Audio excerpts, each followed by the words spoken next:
आप सभी को मेरे तरफ से आप सभी को हैप्पी न्यू ईयर्स। आज हम आप सभी के लिए एक नया कहानी लेके आए हैं न्यू ईयर्स पर। इस कहानी का नाम है लाल साड़ी वाली चुड़ैल। चलिए इस कहानी को सुनते हैं। यह कहानी लाल साड़ी वाली चुड़ैल की है।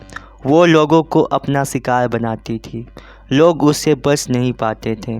वो अपनी कोयल की आवाज़ से सबको सम्मोहित करती थी।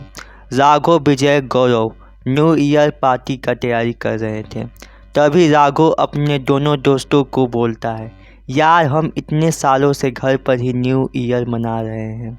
मैं सोच रहा हूँ कि कहीं बाहर जाकर न्यू ईयर मनाते हैं और पार्टी भी करेंगे। क्या कहते हो? विजय बोलता है, सही कहा भाई, हम इतने सालों से अपने ही घर में न्यू ईयर मना रहे हैं, आज बाहर जाकर मनाएंगे।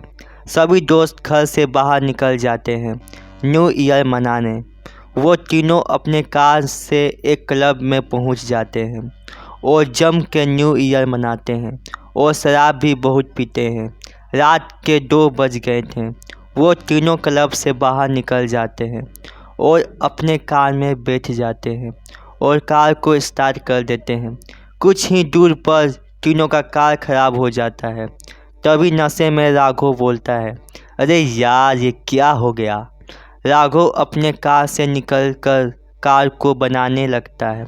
तभी तीनों को एक लड़की की गाना गाने की आवाज़ आती है।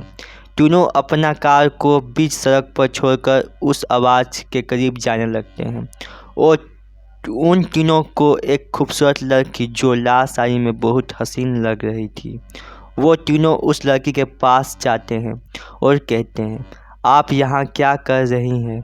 वो लड़की बोलती है, मैं अपनी घर जा रही हूँ, मुझे गाना गाना बहुत पसंद है, इसलिए मैं गाना गाते हुए घर जा रही थी। वो तीनों उस लड़की से कहते हैं, हम लोग भी घर जा रहे थे, लेकिन हम लोग का कार ख़राब हो गया है। तभी वो लड़की बोलती है, आप लोग बुरा ना माने तो आप मेरे साथ मेरे घर चल सकते हैं, मैं अकेली रहती हूँ। वो तीनों कुछ देर सोचते हैं और फिर बोलते हैं, ठीक है, और उस लड़की के साथ उसके घर की तरफ निकल जाते हैं। कुछ ही देर में उस लड़की का घर आ जाता है। वो लड़की बोलती है, ये है मेरा घर। वो तीनों बोलते हैं, आपका घर बहुत अच्छा है। वो लड़की मुस्कुराते हुए बोलती है, चलिए घर के अंदर। वो तीनों उस लड़की के घर के अंदर आ जाते हैं और अपने अपने कमरे में जाकर सो जाते हैं। लेकिन विजय जगा हुआ था।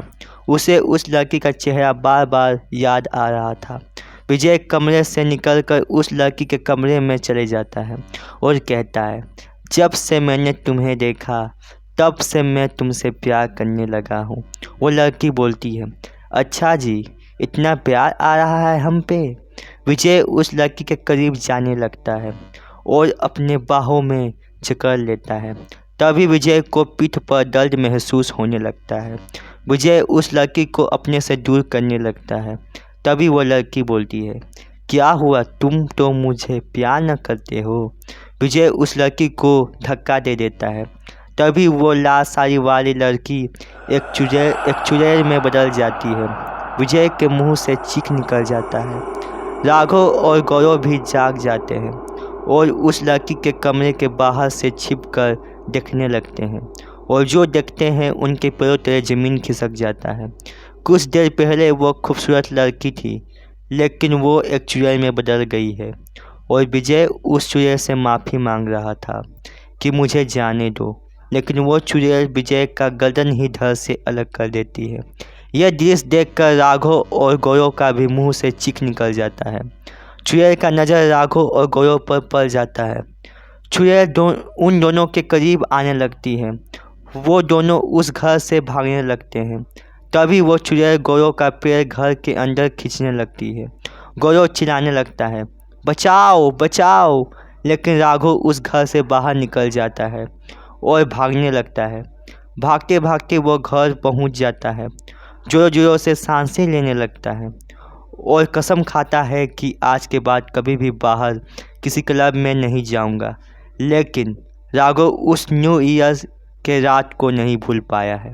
तो दोस्तों, अगर ये कहानी आप सभी को पसंद आए